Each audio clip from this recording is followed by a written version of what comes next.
जयपाल जादूगर, जिसका नाम सुनते ही उस वक्त के बड़े सगीर में बच्चे से लेकर बूढ़े तक सब खौफ और दहशत से कांप उठते थे, क्योंकि जयपाल तंत्र मंत्र और काला जादू करता था। वह कई सालों तक खुफिया तौर पर पुरअसरार पहाड़ की घार में बैठकर काला जादू सीखता रहा और एक बड़ा जादूगर बन गया। इसके पास काले जादू की इतनी खौफनाक ताकत थी कि इसका मुकाबला करने की किसी में हिम्मत न थी। उस जमाने में बड़े सगीर की सरजमीन पर इस्लाम का नूर अभी नहीं पहुंचा था। लोग जाहिल थे और अंधी अकीदत में डूबे हुए थे। कोई पत्थर के बुत को खुदा समझता, कोई आग को और कोई दरख्त को। खास तौर पर राजस्थान के मशहूर आना सागर के इर्द गिर्द सैकड़ों बुत मौजूद थे और रोजाना बुत परस्ती जारी रहती। इस पूजा के साथ साथ तंत्र मंत्र और काले जादू का खौफनाक खेल भी जुड़ चुका था। राजा पृथ्वीराज निहायत सख्ती से अपनी रियासत चलाता था और उसके दौरे हुकूमत में मजहबी रसूमात से हटने की कोई गुंजाइश न थी। इधर ख्वाजा मोइनुद्दीन चिश्ती राजस्थान के अजमेर की सरजमीन पर कदम रख चुके थे। वह कुरान का नूर फैलाने के लिए तशरीफ लाए थे। एक दिन जब राजा पृथ्वीराज पूजा शुरू करने वाला था तो दूर तारागढ़ पहाड़ की जानिब से मधुर अजान की आवाज आने लगी। यह आवाज सुनकर वह चौंक उठा। ऐसी आवाज, ऐसा सुर उसने पहले कभी न सुना था। यह न कोई शंख की आवाज थी, न मंत्र। राजा ठिठक कर रुक गया और सख्त गुस्से में बोला, यह आवाज कहां से आ रही है? मेरी पूजा में खलल डाला जा रहा है। यह आवाज तो बुद्ध के जिस्म से भी टकरा रही है। फौरन जाओ और तारागढ़ पहाड़ जाकर देखो, यह आवाज कहां से आ रही है और कौन है जिसने हमारी पूजा में मदाखलत की है। राजा के हुक्म पर चंद सिपाही गिरोह की सूरत में तारागढ़ की तरफ रवाना हुए। वहां जाकर देखा कि एक दरवेश चंद साथियों के साथ खड़े हैं। एक सिपाही आगे बढ़ा और बोला, आप कौन हैं और हमारी पूजा में रुकावट क्यों डाल रहे हैं? हमारे पूजा के वक्त आप ऐसी आवाज क्यों निकालते हैं जो हमारे राजा को बर्दाश्त नहीं? ख्वाजा मोइनुद्दीन चिश्ती ने निहायत नरम लहजे में फरमाया, मेरा नाम मोइनुद्दीन चिश्ती है। मैं अल्लाह का बंदा हूँ। अल्लाह के हुक्म और रसूल के फरमान पर यहाँ आया हूँ। ऐ मेरे अजीज भाइयों, तुम तो हम परस्ती में फंसे हुए हो। एक अल्लाह के सिवा कोई माबूद नहीं और मोहम्मद उसके आखिरी रसूल हैं।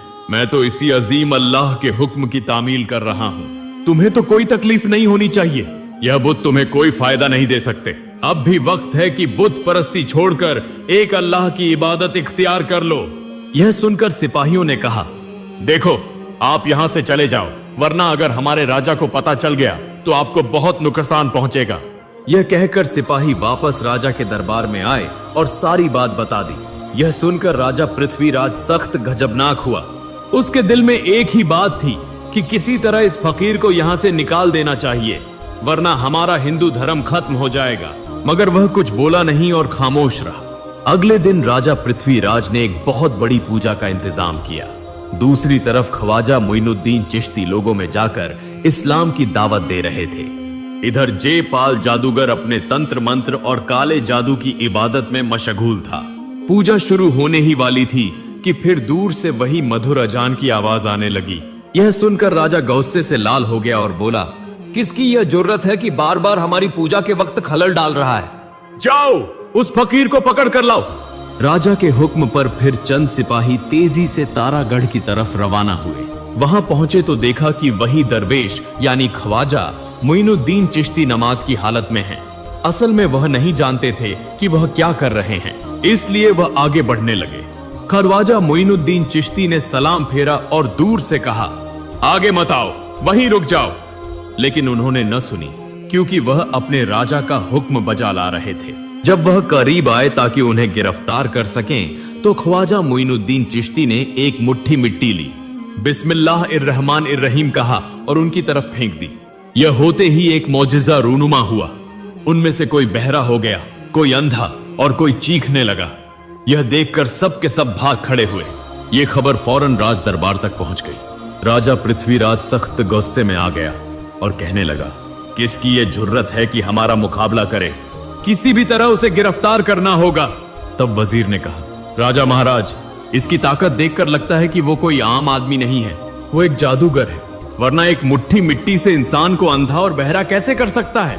उसे शिकस्त देने के लिए हमें कोई दूसरा तरीका अपनाना होगा। वो दरवेश हमारा शदीद दुश्मन है। वो हमारे धर्म को छोटा करना चाहता है और उसे मिटाना चाहता है। तब राजा पृथ्वीराज ने पूछा, वजीर महाराज, फिर क्या करना चाहिए? वजीर ने कहा, राजा महाराज, उसका मुकाबला करने के लिए जयपाल जादूगर की जरूरत है। सिर्फ वही उसे हरा सकता है। इसके बाद राजा पृथ्वीराज ने चंद सिपाहियों से कहा, जाओ जयपाल जादूगर से कहो कि राजा ने उसे तलब किया है। ये हुक्म मिलते ही सिपाही जयपाल जादूगर के पास रवाना हुए। उधर जयपाल जादूगर अपने काले जादू और तंत्र मंत्र की मदद से उड़ता फिर रहा था। उसने अपने जादू के जरिए ऐसी ताकत हासिल कर ली थी। जब राजा के सिपाही जयपाल जादूगर के पास पहुंचे तो देखा कि वो अपने तंत्र मंत्र और काले जादू में गहरे ध्यान में है। कुछ देर बाद जयपाल जादूगर ने कहा, क्या बात है, तुम यहां क्यों आए हो? सिपाहियों ने कहा, महाशय, आपको राजा ने बुलाया है। जयपाल जादूगर ने कहा, ठीक है, फिक्र न करो, मैं अभी चलता हूं। फिर जयपाल जादूगर अपने जादू के जोर पर राज दरबार की तरफ रवाना हुआ और सिपाही उसके पीछे पीछे चलने लगे। दरबार में पहुंचकर जयपाल जादूगर ने कहा, राजा महाराज, आपने मुझे क्यों बुलाया? राजा पृथ्वीराज ने कहा, जयपाल, हम बहुत बड़ी मुसीबत में हैं। न जाने कहां से एक जादूगर आया है जो हमें बार बार नुकसान पहुंचा रहा है और हिंदू धर्म को जलील कर रहा है। वो कहता है कि हिंदू धर्म तो हम परस्ती है और ये मूर्तियां हमें कुछ नहीं दे सकती। क्या तुम ये बर्दाश्त कर सकते हो? क्या तुम चाहते हो कि बड़े सगीर से हिंदू धर्म मिट जाए? क्या तुम चाहते हो कि कोई तुम्हें शिकस्त दे? ये सुनते ही जयपाल जादूगर सख्त गुस्से में आ गया और बोला, मुझसे बड़ा जादूगर इस भारत में कोई नहीं है। मुझे हराएगा वो कौन है और भारत से हिंदू धर्म मिटा देगा? इतनी जुर्रत किसकी है? राजा महाराज, आप फिक्र न करें, मैं उसका मुकाबला करूंगा, उसे खत्म कर दूंगा। ये बात खत्म होते ही जयपाल जादूगर ख्वाजा मोइनुद्दीन चिश्ती को तलाश करने निकला। उस वक्त ख्वाजा मोइनुद्दीन चिश्ती अपने चंद मुरीदों के साथ एक जगह बैठे थे। आपने फरमाया, नमाज का वक्त हो गया है, अजान दो, नमाज अदा करो। एक शख्स ने अजान देना शुरू कर दी। जब सब लोग नमाज में खड़े थे, एन उस वक्त जयपाल जादूगर आसमान से उड़ता हुआ उनकी तरफ आता नजर आया। ये देखकर एक शख्स ने कहा, हुजूर, ये जादूगर तो हमें नुकसान पहुंचाएगा। सुना है इसके जादू की बड़ी ताकत है। ख्वाजा मोइनुद्दीन चिश्ती ने फरमाया, तुम फिक्र न करो, अल्लाह हमारी हिफाजत करेगा। अब अल्लाह का हुक्म पूरा करो, नमाज अदा करो। ये कहकर आपने नमाज शुरू की। दूसरी तरफ जयपाल जादूगर ने दूर से देखा कि चंद अजनबी लोग कोई इबादत या साधना कर रहे हैं, लेकिन वो समझ न सका कि वो क्या कर रहे हैं। वो जरा करीब आया तो समझ गया कि ये वही दरवेश है जिसका जिक्र राजा ने किया था। ये देखकर वो इंतकाम की आग में जल उठा, लेकिन उसने गौर किया कि वो लोग उसकी तरफ देख भी नहीं रहे, बल्कि यकसुई से इबादत में मशगूल हैं। उसने दिल में कहा, यही मौका है, अभी इनका खात्मा कर देना चाहिए। चुनाचा एक जगह खड़े होकर अपने तंत्र मंत्र और काले जादू की मदद से उनकी तरफ आग का एक गोला फेंका, लेकिन हैरतअंगेज तौर पर उस अजीम जादूगर का आग का गोला जैसे ही ख्वाजा मोइनुद्दीन चिश्ती के करीब पहुंचा, फौरन गायब हो गया। ये देखकर जयपाल जादूगर मजीद गुस्से में आ गया। उसने फिर काले जादू से एक धूल का तूफान उनकी तरफ भेजा, मगर कमाल ये हुआ कि वो भी ख्वाजा मोइनुद्दीन चिश्ती के पास पहुंचते ही गायब हो गया। अब जयपाल जादूगर समझ गया कि ये कोई आम दरवेश नहीं है। तब उसने अपनी सारी ताकत लगाकर एक जहरीला काला जादू किया और बेशुमार अजदहे छोड़ दिए, मगर सुभान अल्लाह, अल्लाह के करम से वो सब सांप भी उनके करीब आते ही एक एक करके खत्म हो गए। इसके बाद जयपाल जादूगर ने गौर से देखा कि ये दरवेश यानी ख्वाजा मोइनुद्दीन चिश्ती ने एक लम्हे के लिए भी उसकी तरफ नहीं देखा। फिर भी उसका काला जादू उन पर असर अंदाज नहीं हो सका। तब उसने चालाकी की और दिल में कहा, सामने से नहीं, पीछे से वार करना होगा। फिर वो पीछे की तरफ जाकर तारागढ़ पहाड़ की बिल्कुल छोटी से अपने काले जादू के जोर पर एक बहुत बड़ा खौफनाक पत्थर उठाकर ख्वाजा मोइनुद्दीन चिश्ती की तरफ फेंक दिया। उसी लम्हे ख्वाजा मोइनुद्दीन चिश्ती ने नमाज खत्म करके सलाम फेरा और देखा कि पहाड़ से एक खौफनाक बड़ा पत्थर तेजी से उनकी तरफ आ रहा है। तब ख्वाजा मोइनुद्दीन चिश्ती ने सिर्फ आसमान की तरफ देखकर कहा, ए पत्थर, अगर तू अल्लाह की तरफ से आया है तो आ और मुझे कुचल कर मार डाल, लेकिन अगर तू शैतान की तरफ से आया है तो अल्लाह के हुक्म से वहीं रुक जा। ये बात कहते ही अल्लाह के हुक्म से पत्थर की जुबान खुल गई। पत्थर कहने लगा, या ख्वाजा गरीब नवाज, मैं शैतान की तरफ से आया हूं, मुझे माफ कर दो, मुझे बचा लो। तब ख्वाजा मोइनुद्दीन चिश्ती ने उस पत्थर की तरफ 2 उंगलियों से इशारा किया और फौरन ही पत्थर वहीं रुक गया। तब से आज तक वो पत्थर तारागढ़ पहाड़ पर खड़ा है और तारीख का गवाह है। ये अल्लाह की कुदरत और ख्वाजा मोइनुद्दीन चिश्ती का मौजिजा था। जयपाल जादूगर ने जब अपनी आंखों से यह मंजर देखा तो हैरान व शशदर रह गया। उसे यकीन हो गया कि उसका मुकाबला करने की ताकत किसी में नहीं। अब वो खौफ के मारे भागने लगा। तब ख्वाजा मोइनुद्दीन चिश्ती ने अपनी जूतियों से कहा, जाओ उसे यहां ले आओ। फिर वो जूतियां हवा में उड़ती हुई गईं और जयपाल जादूगर को घेर लिया। वो किसी तरफ भी न जा सका। आखिरकार जयपाल जादूगर ख्वाजा मोइनुद्दीन चिश्ती के पास आकर कहने लगा, मुझे माफ कर दो, मैं नहीं जानता था आप कौन हैं। आज तक मुझे कोई नहीं हरा सका, मगर आज मैं आपके सामने शिकस्त तस्लीम करता हूं। जयपाल जादूगर ने इतनी आजिजी और मिन्नत समाजत से माफी मांगी कि ख्वाजा मोइनुद्दीन चिश्ती ने उसे माफ कर दिया। तब जयपाल जादूगर ने कहा, आप कौन हैं इतने रहमदिल? मैं आपको कत्ल करना चाहता था, इसके बावजूद आपने माफ कर दिया। ख्वाजा मोइनुद्दीन चिश्ती ने फरमाया, खुद अल्लाह रब्बुल आलमीन बेहद रहम फरमाने वाला है और हमारे प्यारे रसूल मोहम्मद भी रहीम हैं। मैं तो अल्लाह का बंदा और रसूल का पैरोकार हूं, तो फिर मैं क्यों माफ न करूं? जयपाल, अल्लाह के रास्ते पर आ जाओ। अल्लाह के सिवा कोई माबूद नहीं, वो यकता और बेशरीक है। जयपाल, तुम जो पूजा करते हो ये तो हम परस्ती है। पूजा छोड़कर एक अल्लाह की इबादत करो। तब जयपाल जादूगर ने कहा, हजूर, आज से मैं आपका मुरीद हूं, मुझे कलिमा पढ़ाकर मुसलमान कर दे। जब तक मैं जिंदा रहूंगा एक अल्लाह की इबादत करूंगा, जादू टोना और तंत्र मंत्र सब छोड़ दूंगा और अल्लाह और आपके बताए हुए रास्ते पर चलूंगा। फिर जादूगर ने इस्लाम कबूल कर लिया। तारीख के सफहात में लिखा है कि बाद में जयपाल जादूगर ने अपना नाम बदलकर अब्दुल्लाह रिया बानी रख लिया।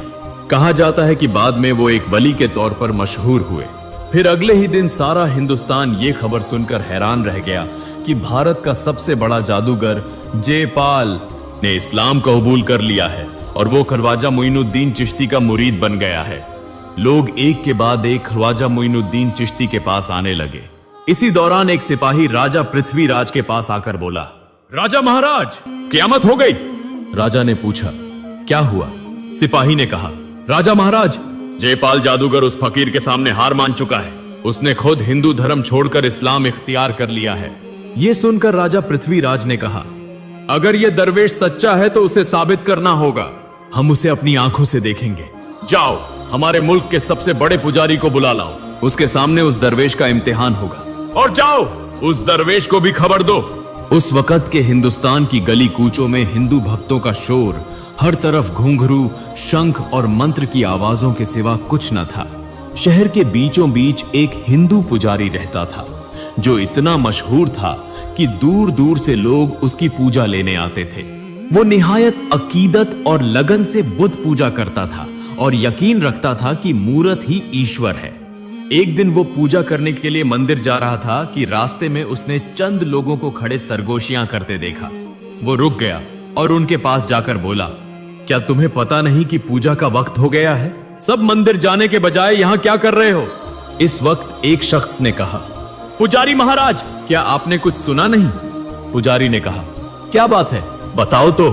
उन्होंने कहा, सुना है कि अजमेर में न जाने कहां से एक दरवेश आए हैं जिनके पास ऐसी ताकत है कि भारत का सबसे बड़ा जादूगर जयपाल भी उनके सामने हार गया है। वो कहते हैं कि अल्लाह एक है और उसके हुक्म से पत्थर भी बोल उठते हैं। ये सुनकर कई लोग इस्लाम कबूल कर रहे हैं। पुजारी ये सुनकर सख्त गुस्से में आ गया और बोला, ये कभी बर्दाश्त नहीं किया जा सकता। सदियों से भारत के लोग बुद्ध पूजा करते आ रहे हैं और अब ये सब झूठ करार दिया जा रहा है। फौरन ये खबर राजा पृथ्वीराज के कानों तक पहुंचानी होगी। ये कहकर वो मंदिर की तरफ रवाना हो गया, मगर राजा तक पहुंचने से पहले ही राजा की फौज उस पुजारी के पास आ गई और बोली, पुजारी महाराज, राजा ने आपको फौरन तलब किया है, बहुत अहम मामले पर बात करनी है। फिर उस पुजारी ने देर न की और फौरन राज दरबार में हाजिर हो गया। राज सिंहासन पर राजा पृथ्वीराज बैठा था और चारों तरफ सिपह सालार, वुजरा और मशहूर पंडित मौजूद थे। उस वक्त राजा पृथ्वीराज ने कहा, पुजारी महाराज, हमारा धर्म अब खतरे में है। एक दरवेश शहर में आकर कह रहा है कि बुद्ध झूठ है, अल्लाह सच्चा है। उसने ऐसा मौजिजा दिखाया है कि जयपाल जादूगर भी उसके सामने झुक गया है। आप हमारा फख्र हैं और सिर्फ आप ही हमारे धर्म और इज्जत को बचा सकते हैं। तब पुजारी ने कहा, राजा महाराज, ये बेइज्जती मैं बर्दाश्त नहीं करूंगा। अगर वो फकीर वाकई कुछ जानता है तो वो बुद्ध को बोलकर दिखाए, हम देख लेंगे किसका देवता सच्चा है। राजा ने कहा, ऐसा ही हो, हम उसे इम्तिहान के लिए बुलाएंगे। अगर वो कामयाब हुआ तो हम मान लेंगे, वरना उसे शहर से निकाल दिया जाएगा। फिर राजा पृथ्वीराज का एक सिपाही ख्वाजा मोइनुद्दीन चिश्ती के पास आया और बोला, आप बड़े जादूगर हैं ना? आप कहते हैं कि बुद्ध हमारे किसी काम नहीं आ सकते, तो आपको इम्तिहान देना होगा। हमारे पुजारी और राजा महाराज ने आपको बुलाया है। अगर आप ये इम्तिहान पास कर लें तो हम मान लेंगे कि आपकी बात सच है। तब ख्वाजा मोइनुद्दीन चिश्ती ने फरमाया, ठीक है, मैं ये इम्तिहान देने को तैयार हूं। जाकर अपने राजा से कहो कि तैयारी करे। ये खबर अजमेर शहर में आग की तरह फैल गई। सब लोग एक एक करके मंदिर के सहन में जमा होने लगे। पुजारी और राजा पृथ्वीराज वहां मौजूद थे। उधर ख्वाजा मोइनुद्दीन चिश्ती भी अपने चंद मुरीदों के साथ पहुंचे। हिंदू और मुसलमान सब इस रूहानी मुकाबले को देखना चाहते थे। मंदिर के बीच में एक बड़ा पत्थर का बुत रखा गया। पुजारी ने उसे देखकर तंजिया अंदाज में कहा, सुना है तुम बुत पूजा नहीं मानते और तुम बड़े जादूगर हो। तुम कहते हो ये बुत हमारे किसी काम नहीं आ सकता। ठीक है, अपनी ताकत दिखाओ। तब ख्वाजा मोइनुद्दीन चिश्ती ने पुजारी से कहा, मेरे पास कोई ताकत नहीं, मैं तो अल्लाह का बंदा हूं। अगर अल्लाह चाहे तो आज ये पत्थर खुद गवाही देगा कि वो झूठा है। अल्लाह का नाम सुनकर पुजारी का जिस्म कांप उठा। वो चीख कर बोला, आज अगर तुम्हारा अल्लाह सच्चा है तो साबित करो। अगर हमारा बुत अल्लाह का नाम ले तो हम मान लेंगे, वरना हम नहीं मानेंगे और तुम्हें हमेशा के लिए शहर छोड़ना होगा। तब ख्वाजा मोइनुद्दीन चिश्ती आहिस्ता आहिस्ता उस बड़े बुत के सामने गए और बुलंद आवाज से कहा, ऐ पत्थर के बुत, मेरा नाम ख्वाजा मोइनुद्दीन चिश्ती है। मैं अल्लाह का बंदा हूं। अल्लाह के हुक्म से गवाही दो कि अल्लाह एक है और बेशरीक है, उसके सिवा कोई माबूद नहीं, और तुम झूठे हो। ये कहते ही ऐसा मौजिजा हुआ जिसने पूरे भारत को बदल दिया। पलक झपकते ही आसमान पर कड़क की आवाज आई, जमीन लर्ज उठी और वो बड़ा पत्थर का बुत बोल उठा, अल्लाह एक है और बेशरीक है। अल्लाह ही इस जहान का पालन करने वाला है और अल्लाह के सिवा कोई माबूद नहीं। ये कहते ही वो बुत खुद ब खुद टूट कर गिर गया। ऐसा मौजिजा अपनी आंखों से देखकर वहां मौजूद सब हिंदू हैरत में रह गए और ख्वाजा मोइनुद्दीन चिश्ती को देखने लगे। कोई कुछ न बोल सका। एक शख्स ने पुकार कर कहा, या ख्वाजा, आप सच्चाई का चिराग लेकर आए हैं, हमारी आंखें खुल गई हैं। दूसरे ने बेख्तियार कहा, या ख्वाजा मोइनुद्दीन चिश्ती, आज से हमारी आंखें खुल गई। अल्लाह सच्चा है, अल्लाह के सिवा कोई माबूद नहीं, हमें इस्लाम कबूल करा दें। यूं उस दिन एक के बाद एक लोग कलिमा पढ़कर मुसलमान हुए।